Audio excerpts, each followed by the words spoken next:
Fatehganj bridge થી Pandya hotel bridge તરફ આવવાનો જે રસ્તો છે તે રસ્તા પર હાલ એક ગટરનું જે છે એ ઢાંકણું તૂટેલી અવસ્થામાં છે। દર્શક મિત્રો જોઈ રહ્યા છો જે પરિસ્થિતિ છે, આ ઢાંકણું છેલ્લા કેટલાક સમયથી આ જ પરિસ્થિતિમાં છે અને જે રીતે દેખાય છે કે આજે છે ફતેગંજ બ્રિજ થી પંડ્યા હોટલ બ્રિજ તરફ આવવાનો જે રસ્તો છે તેની ઉપર વચ્ચે વચ્ચે ગટરનું ઢાંકણું છે તે હાલ તૂટેલી અવસ્થામાં છે।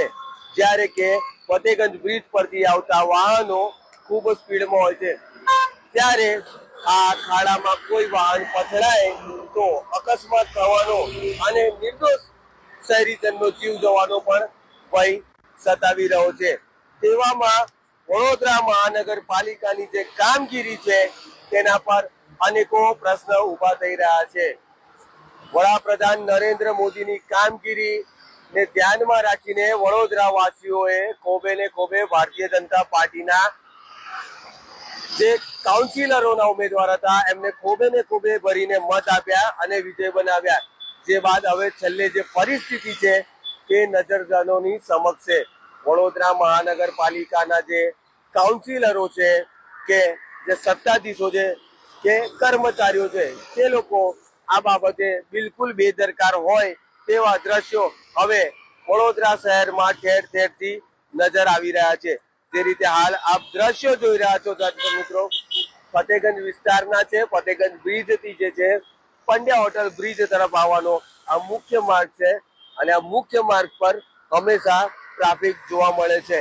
તેવામાં જે છે આ જે ટ્રાફિક છે હાલ થોડો શાંત છે, પરંતુ જેમ સાંજ ઢળશે તેમ આ ટ્રાફિકનું ભારણ વધે છે આ રોડ પર અને તેવામાં કોઈ મોટો અકસ્માત બને તેની પણ એક સંભાવના રહેલી છે। તેવામાં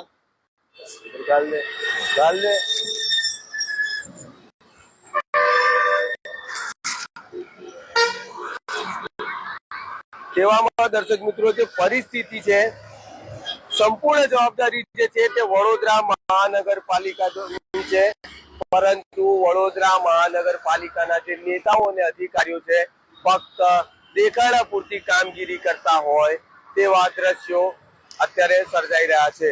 તો આ સાથે વડોદરા શહેરમાં ઠેર ઠેર રસ્તાઓ ખોદી નાખવામાં આવ્યા છે, જેને લઈને ટ્રાફિકનું પણ ભારણ વધતું હોય છે। પરંતુ વડોદરા શહેરીજનોને શું તકલીફ છે, શું સમસ્યા છે તેની આ તંત્રને કોઈ પણ જાતની પરવા કર્યા વગર એ લોકો એમના મતમાં મસ્ત છે।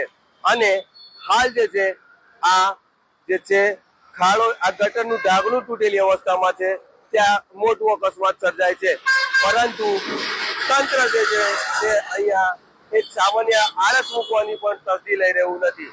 તેવામાં હવે વડોદરા મહાનગરપાલિકાના જે કર્મચારીઓ છે, અધિકારીઓ છે, સત્તાધીશો છે તે લોકોએ હવે આ બાબતે ધ્યાન દોરવું ખૂબ જરૂરી બન્યું છે। નહીં તો આવનાર સમયમાં વડોદરા મહાનગરપાલિકાની જે ચૂંટણીઓ આવી રહી છે તેમાં વડોદરા મહાનગરપાલિકામાં જે છે મતદારો છે વડોદરા શહેરના શહેરીજનો છે તે આ લોકોને ઊંઘમાંથી જગાડે તેવી પરિસ્થિતિનું સર્જન થયું છે।